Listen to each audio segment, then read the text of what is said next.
Paano mag-umpisa ng dirty talk sa isang lalaki para mas lalong lumibog pa siya sa iyo?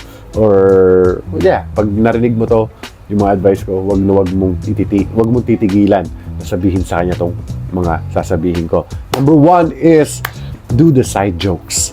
Yung tipong side jokes na any type of jokes. Kasi girls, alam nyo, yung mga lalaki, ewan ko bakit ganito kami mga lalaki na pag biniro nyo kami, most especially kapag ikaw yung tipo na babae na hindi masyadong madaldal at minsanan lang magsalita, once may nilabas kang salita sa bibig mo ay tatandaan namin, we will pay attention for that kasi nga, minsan lang kami makarinig. Especially if we're gonna do some joke.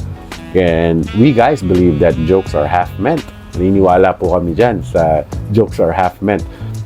Especially kung gusto mo siyang mapalibog. Like example, I know this is not a perfect time to do that, pero pag kumakain kayo is, di ba, asarap ng kain mo. Sabihin mo to, asarap naman ng kain mo. Gusto mo ikaw naman sunod kung kakainin. Yung mga ganon. And then, may isa pa, di ba? Kunyari, masarap ba yung pagkain?